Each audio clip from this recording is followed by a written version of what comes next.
Hey friends, welcome back to the Living Truth podcast. This is your host, Michael Carey and Kristen Carey. Both of us here in the studio today, in our respective studios, I should say. Her in her office and I'm in our recording studio here. And we're going to do this episode together and sort of interview each other. It's going to be a lot of fun and interesting responses. The questions here, Kristen, you put together. It looks like pretty much the overview is going to be in the line of hope for reconnection after sexual betrayal. So we're talking about sexual betrayal for our audience out here, the couples who you already know what that means. The experience where a partner has done something in the arena of sexual orientation, pornography, affairs, and so on and so forth that has betrayed their spouse or partner.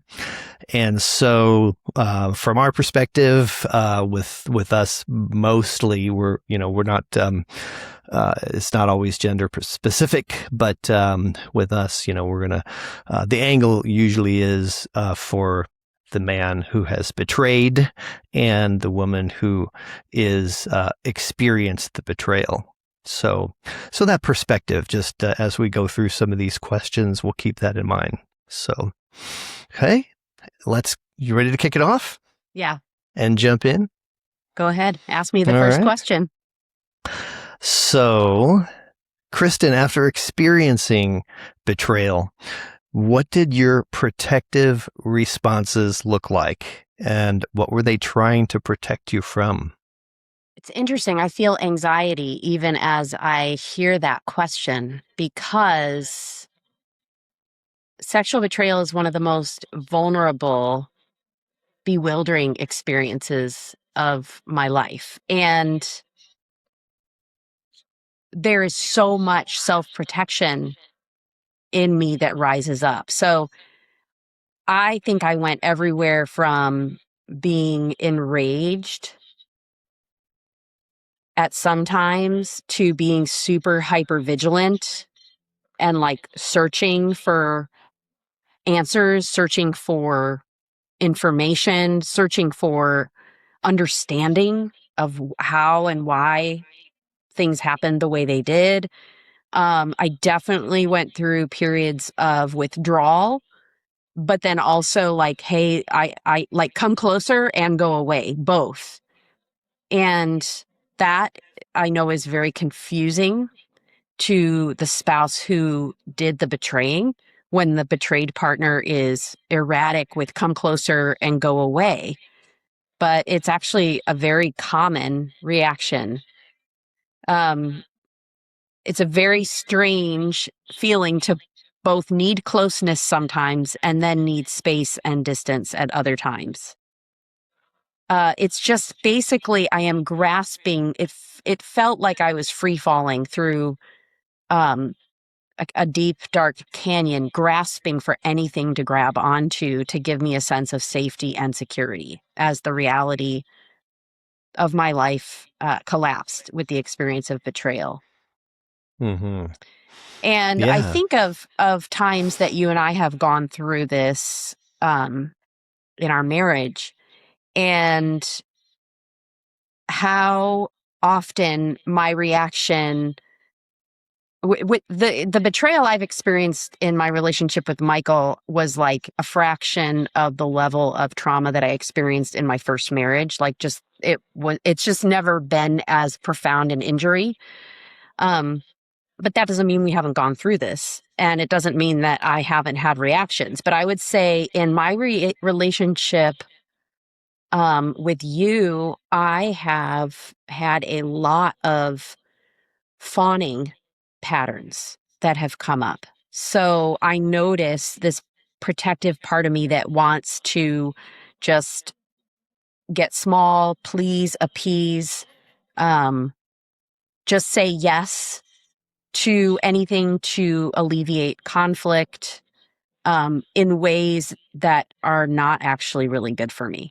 So I would say protective responses are all over the map, not just with betrayal, but in my whole attachment style and relationship patterns. Mm-hmm. Yeah, and so you mentioned come closer and go away. When it comes to betrayal, I mean, the feeling that offense and that pain and hurt go away makes sense, but can you explain come closer? I mean, what does that look like? Where Absolutely. does that come from? Well, if you think about it, you're deeply attached to your spouse. I mean, there's the covenant of marriage on an emotional, spiritual level, but it's also neurobiological that you have this attachment. Your life is interwoven. So sometimes that closeness can feel like comfort. I've also heard women be very bewildered by the swing that they have experienced from actually wanting to engage in sexual intimacy with their spouse after betrayal, because for the first time, maybe he's being vulnerable and honest and authentic, and she sees his true self and is drawn to that. And then the next day, she remembers the betrayal and is disgusted with herself for why she wanted that kind of closeness. And then that puts her into a shame spiral. So, those are just some of the ways in which there can be a back and forth, come closer, go away pattern going on. Because it's like, Mm-hmm. I want you to be near me. You're my person. But then I realize, oh my gosh, you're also the threat. You're also the one who has um, pulled the rug out from under me and what I thought my life was, and I don't know if I can trust you. So, Mm-hmm. for all of you who are the one who's done the betraying, if your spouse is exhibiting those kinds of patterns, that's actually very common. It's called attachment ambivalence. I believe that coin was termed by Michelle Mays, and it's actually a thing. Mm-hmm. Yeah. So, come closer is self-protection in the way of self-protection, though. You mentioned that. Sometimes it's self-protection. Sometimes it's just like, you're my person and I love you and I'm attached to you. Mm-hmm. Sometimes it's not protective, it's attachment, Mm-hmm. which I guess in a lot of ways, our attachment patterns they adapt to protect us. Mm-hmm. Yeah, I assume the way of self-protection, it might feel safe in the midst of not being safe to some degree. Yeah. The Yeah. come closer posture. Yeah. So, Well, but and it's totally sometimes normal. it is. And sometimes I think that, like, if you're close and you're being, if the person who did the betraying is being broken open and willing and vulnerable and honest, and maybe they're even sobbing, like, because they realize what they've done and how they've been using their self-protective tendencies to soothe their pain, and have, in doing so, have acted out sexually and broken their vows. And then they all of a sudden realize what they've been doing and how destructive it's been to their spouse and to themselves. Then, sometimes you are getting the first glimpse into that person's true core self, because they've been hiding who they really are from you and Mm-hmm. from them. And sometimes that is scary and deeply off-putting, and other times it's it's like, wow, I finally see you. Mm-hmm. Which the whole crux of sex is intimacy, like, seeing each other and being fully connected with each other. So Mm-hmm. and by the way, if you're listening and you're the betrayed part and you're like, heck no, I don't want anything to do with sex, that's also a normal response. There's a whole gamut of normal reactions to this problem. Mm-hmm. You ready for me to move on to my question to you? Yeah. Mm-hmm. Okay. So, what happens inside of you when I've needed space rather than closeness? So I'm thinking about that one time that I was like, I've got to sleep in the other room for a couple nights. And I was like, I need space because I couldn't sleep next to you. And so how did your own vulnerable parts initially interpret that kind of distance? Mm-hmm. Yeah. The well, just to describe a little bit of the internal parts and what that looks like. Yes. before I dive in, because I think that some explanation is warranted. The idea is that these parts that we are, the human being consists of multiple parts. Multiplicity is what it's called, right? And there's many different variations. One of them is Internal Family Systems by Dr. Richard Schwartz. So many variations, but honestly, it really is in the Bible. We're a body, soul, and a spirit. We have a heart and a mind and a will. And so these different parts of us that are formed as self-protective mechanisms, the way the human mind works, is pretty fascinating. In the area of attachment, it really starts when we're born, or even in utero to some degree, attaching with mom through her voice, and the things that she does and experiences in her nervous system. And so we are born and we're instantly put into a world where we have to figure out what's safe and what isn't. And so so it's formed way back then. So the parts that you're describing are basically looking at the environment constantly for safety or threat, scanning the environment constantly. Okay, so what you're talking about when we are not experiencing closeness, when you need space, specifically was your question, rather than closeness. What my vulnerable parts feel, and the thing is, before I did a lot of work on the parts and started really understanding what was happening, I'll go way back then. Okay, back it up, pre parts work, if you will. Yeah.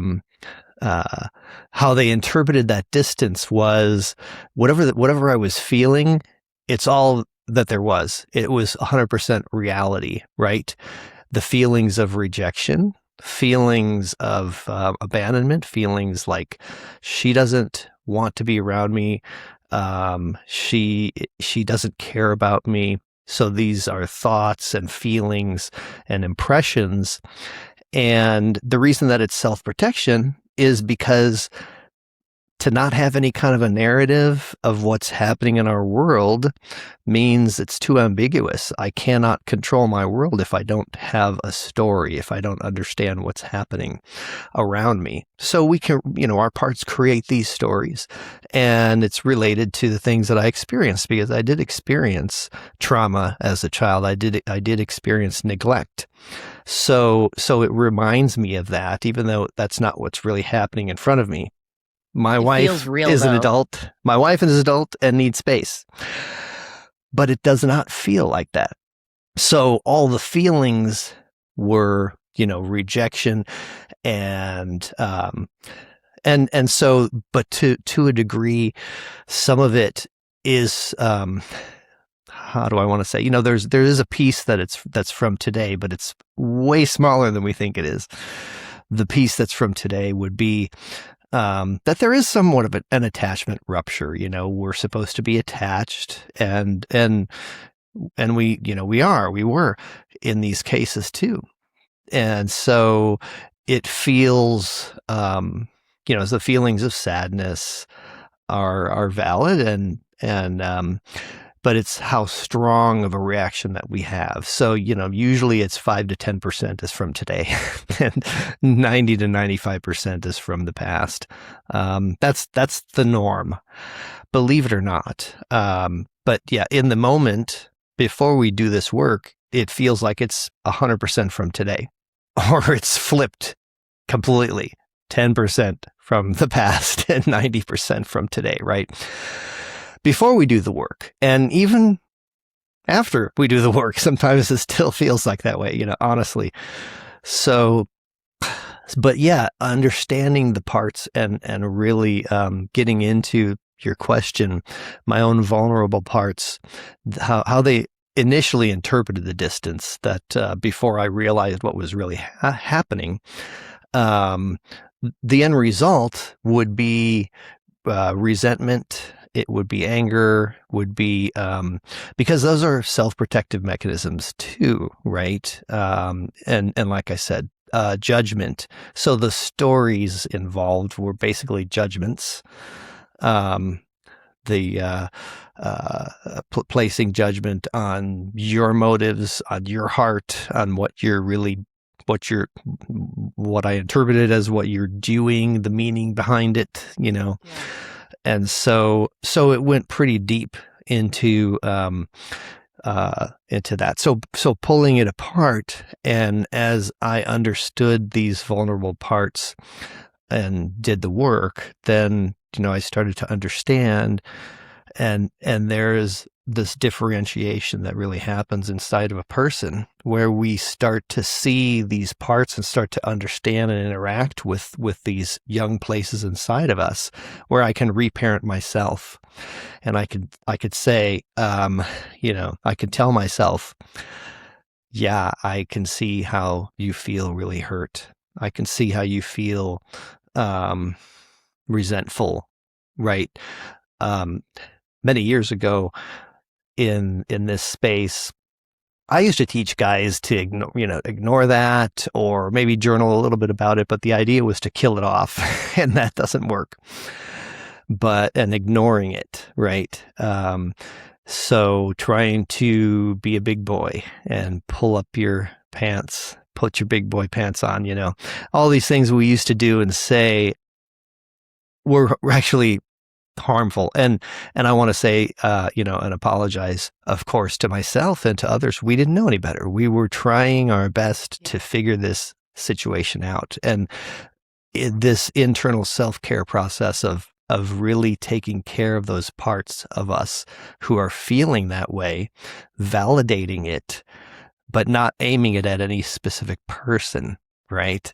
But just letting the feelings be, and not, so yes, trying to move away from the judgment and into just the core of the feelings, which were the neglect, that's just a feeling. So what kinds of feelings are we talking about here? It's terrifying. Mm-hmm. Dipping into those feelings and feeling them and allowing them. I mean, I was there with you when you hit many of those pockets of deep trauma.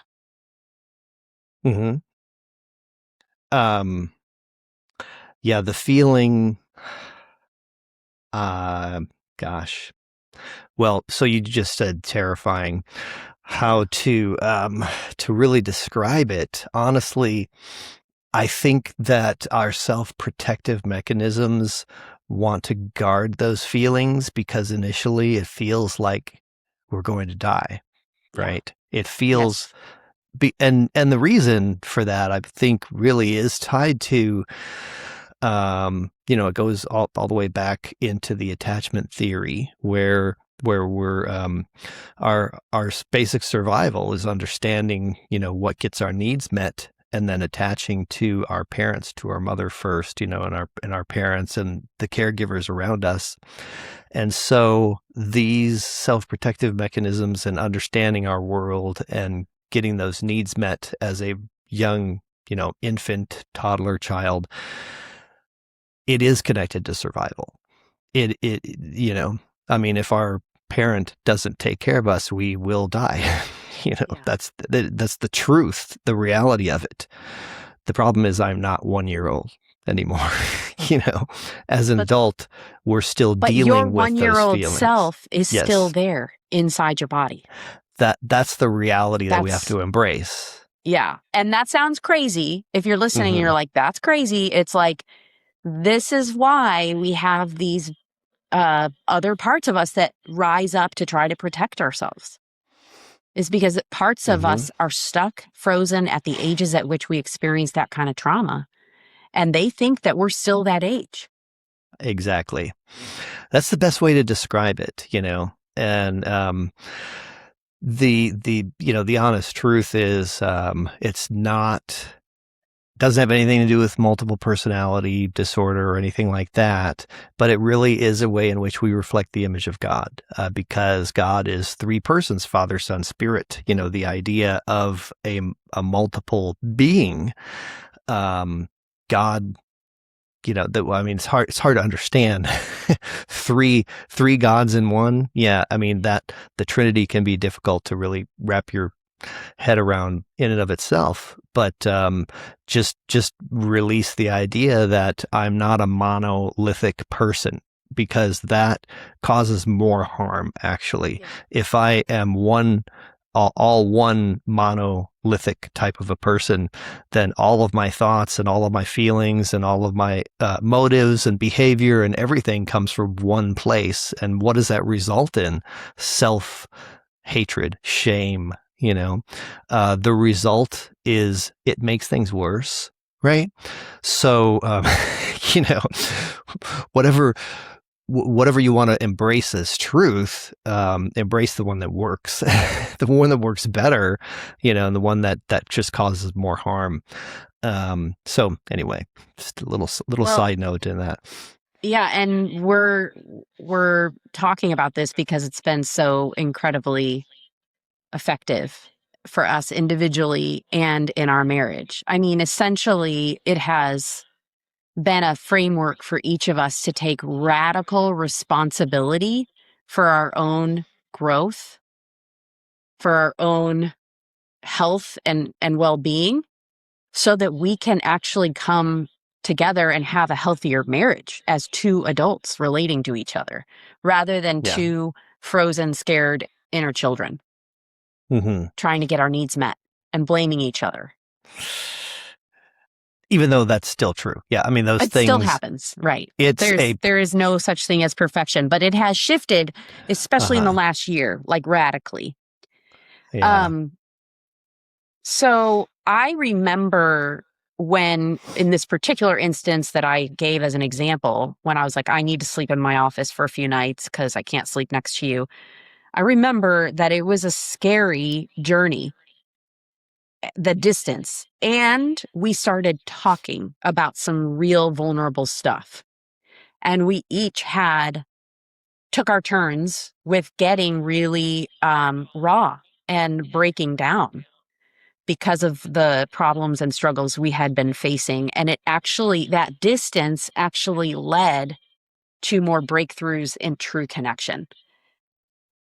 And sometimes, listeners, when you're dealing with extreme pain after betrayal, sometimes there needs to be a little bit of space so that your nervous systems can start to calm and soothe, and each of you can take radical responsibility for your healing.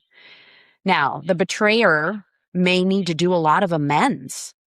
And that's why if the betrayed says, I need space, I need to sleep elsewhere, one of the best things you can do is let her tell you what she needs and support her in what she needs.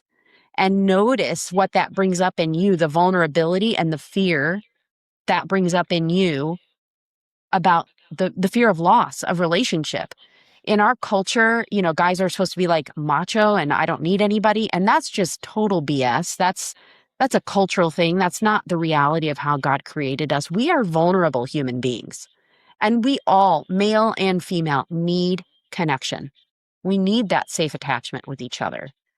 And it's okay to admit, guys, that it's scary when you're seeing that the fallout in your marriage from the betrayal, and you're afraid of losing your spouse. The question is, what can you do to take radical responsibility for making amends while tending to those scared little boy parts of you that want to hijack and drive the bus and make the pain go away?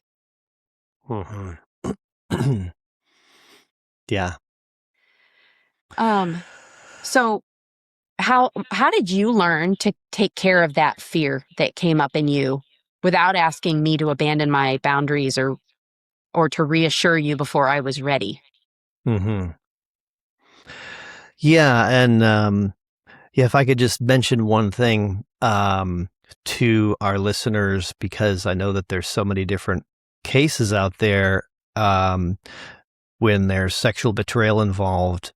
But this really does apply to so many different things, arguments and different pieces of strife and betrayal and different things, and that the actual incident that you're talking about didn't have anything to do with sex. I think it was more this idea that I placed some unrealistic demands and ultimatums that were quite harmful and destructive.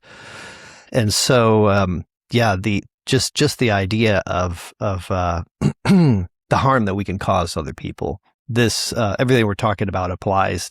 It's not just about sexual betrayal, but for our listeners that have that in their story, it's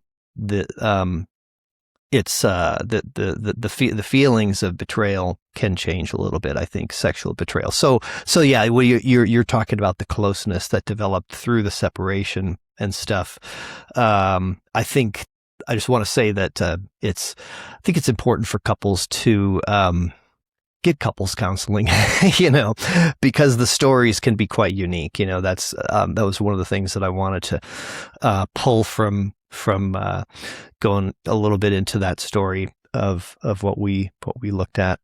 So, but the fear, learning to care for the fear that came up, you said without asking you to abandon your boundaries or reassure me before you were ready, right? And yeah, I want to say that all of this is a process. It's not an instantaneous. There's no quick fix here, as it is with recovery or growth, and change.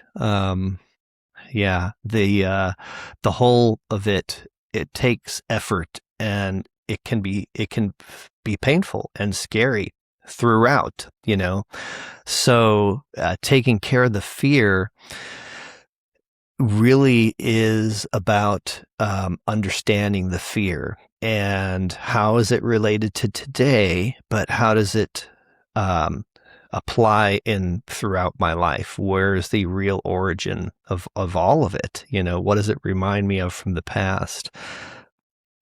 So having a lot of self-dialogue, talking to a counselor, journaling, the process, in the case of active addiction is to medicate the fear and to not really dive in and feel it, So the opposite of that is feeling it. So feeling the fear, underneath the fear is pain. There were real things that happened in the past that caused pain, that challenged me in ways that were it made sense to be afraid. Okay, so without going into any graphic detail or anything, just the idea of abuse, from childhood abuse, okay, of many different shapes and forms. If my abuser, when I was 10 years old and the abuse just happened and I left the room where the abuse just took place, you see how the fear and the self-protection and the feelings, they make a lot more sense, right? If it did actually just happen. So I had to kind of step back and realize that a bigger portion of this was coming from that part that was actually still stuck in that 10-year-old space. Like you said, feeling as if the abuse had just happened. And so this is the reality of opening this up and actually diving into the healing process, is allowing that feeling to be okay. It's just disproportionate. It doesn't belong to today, right? But it's still valid and it's still okay, and it needs to have a voice in the right places.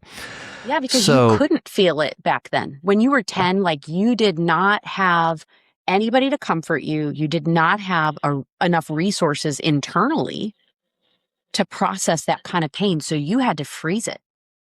Right. Yeah. And so,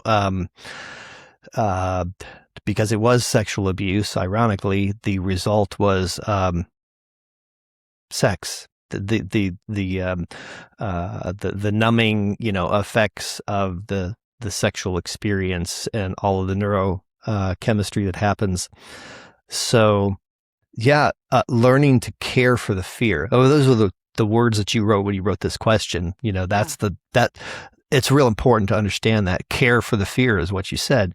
And that's exactly what happens. The fear that came up in me.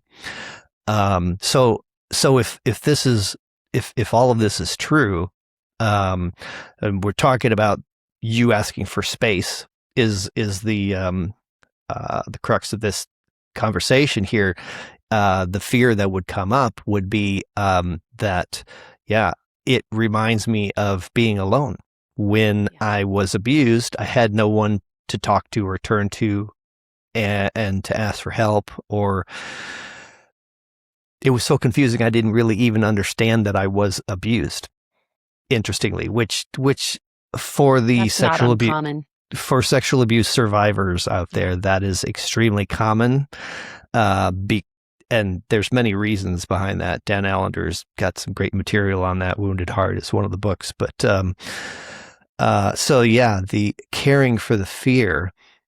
And then the second part of your question, without asking you to abandon your boundaries or reassure me, when I can turn it around and realize that this is not from today, then what I'm talking to you about, I can have that perspective entirely. So there isn't any judgment towards you. There isn't resentment towards you about this distance that's right here in front of us. But I can come and I can say, I know this is not your fault. This is what it's reminding me of, and here's what it really is about, and here's what's really happening to me, inside of me, what I'm feeling. So I don't have to ask you to reassure me about today, but I'm being vulnerable about who I am, and I'm not making excuses about it because, that would be a question I'm going to ask you. How do you know the difference between making an excuse and honestly coming to you with one of these vulnerable parts and it's having radically different. Your whole what does that look posture is like? different. Like, I can even tell by the look on your face when you're going to come to me with a protective, defensive posture or demanding posture, like one of your inner children, like, versus when you're coming with vulnerability and openness. So There's I a can't act. complete. There's no acting lessons to be able to fool. I mean, you can really I don't tell. recommend that. I recommend No. actually.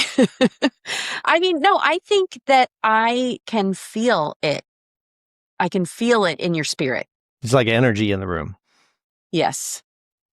You can feel it. Yeah. You can sense Because it. there's not it's like not a pressured, I need this from you. Give it to me.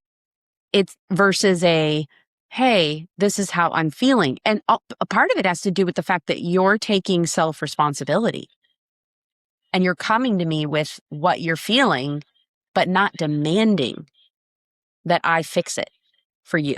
And part of our dynamic has been, I grew up parentified and fixing things for my parents emotionally and carrying heavy loads emotionally. So I've been used to doing that. So I do it for people without thinking. And that I think in the past we had patterns where you would want me to fix something and I would like immediately jump to, okay, yes, I will fix this. And without even realizing what I was doing, right? And you didn't realize what you were doing. And then it's like we've had these moments where we've come to realize like this is not healthy, right? Progressively over time. And building a different kind of relationship where we're both adults. Now there are times where you have an inner child part coming up that needs to feel some comfort as you feel the pain. But you remember how we've talked about like in a parts model, I am my own inner child's primary caregiver. and you are her secondary caregiver. So I primarily am responsible for taking care of my own emotions and vulnerabilities. But sometimes I come to you and I'm like, hey, I'm feeling insecure. I'm feeling afraid. Can you hear me out? Can you listen? Can you hold space for me, or can you hug me? Whatever it is that I'm needing, I can ask Yeah. for that. And you have a Uh-huh. very different energy when you're coming with your vulnerability of some of your tender parts versus your protective parts. Yeah. I think that I was just trying to unpack it a little bit in my mind too, and where that energy, that facial expression, those different things that you were talking about, where it really comes from. And I think part of it is the motive is I think there's a couple of different things that are happening and the motive is not always 100% pure, right? I mean, my parts want to be comforted. Those young places want to be comforted. And so I don't even know that that's necessarily a bad thing, but you mentioned us being the primary caregiver of our own parts. It really does have to start there, right? So if it's all about me just going to you all the time, then that does not work. It doesn't work for on so many levels in so many ways. So it has to. You're my part's secondary caregiver. I think that can only really happen is when I become their primary caregiver.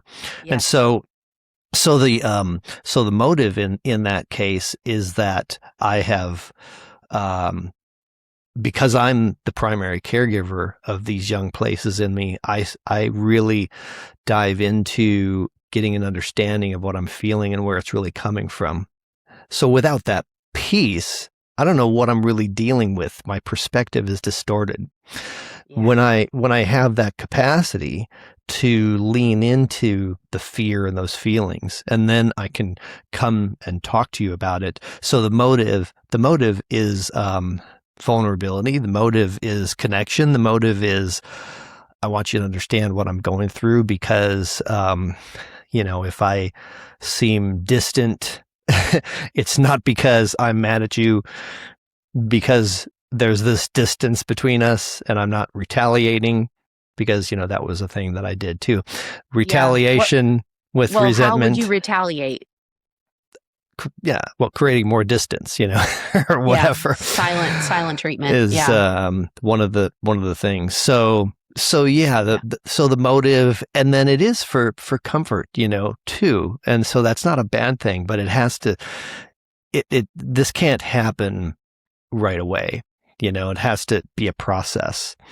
And, but that's the interesting segue to the next question to ask you Yeah. is, why can attempts by the betrayer to create immediate closeness actually make a betrayed partner feel less safe? So, I mean, we talked about so many possibilities here. Attempts to create immediate closeness sounds a lot like the motive in the betrayer. But yeah, what does it look Right. like? Why would you feel less safe?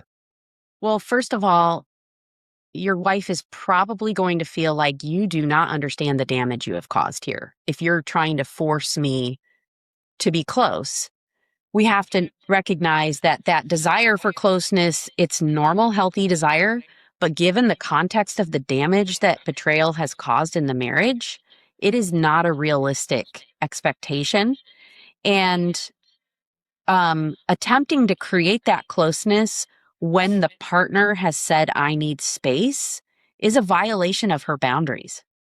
It is self protection on the part of the betrayer rather than acknowledging with empathy the pain that the betrayed partner is going through. And so the hard part for the betrayer is taking radical responsibility for taking care of that anxiety that comes up for you when she wants close or when she wants distance, and accepting without retaliation, right? Without, well, you want space, fine, I'm going to empty the checking account and go rent my own apartment. But collaborating with her, because many times the betrayed partner She doesn't want to end the marriage. That's not what she's asking for. She just needs some space so that her nervous system can begin to settle, because being in your presence may be so activating because you feel like a threat, because she doesn't know who you are and what you're capable of anymore. And when betrayal hits, it's a reality collapse. So giving her the kind of space that she wants and needs is really hard, and you have to manage your own anxiety about that and come with a collaborative attitude and an empathy of like, I understand this is my responsibility to repair the damage that's been caused here, and I will give you whatever kind of space that you need. And respect your boundaries, because every human being has a right to have some boundaries, to have some space and distance as an individual person. And that can increase safety. Being collaborative. I know you always tell guys like, hey, if whatever your wife is asking for, if it's legal, moral, and ethical, and within your power to do so after betrayal, do it. That is making an amends. Yeah. Yeah, and if she's asking something of you that sounds unrealistic and unreasonable, still don't say no, but say, let me process that with my counselor, with my mentor, my sponsor, these kind of things.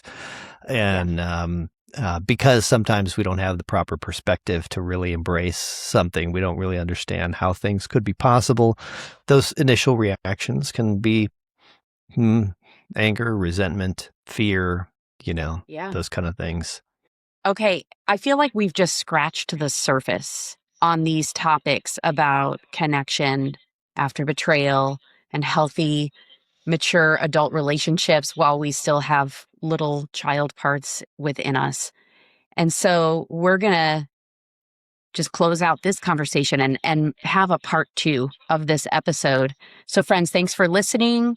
And if you would take a moment to rate and review and even follow the Living Truth podcast, subscribe, that will help more people find the help and the hope and the healing that we offer. Thank you so much for listening. And until the next episode, I'm holding out hope for you.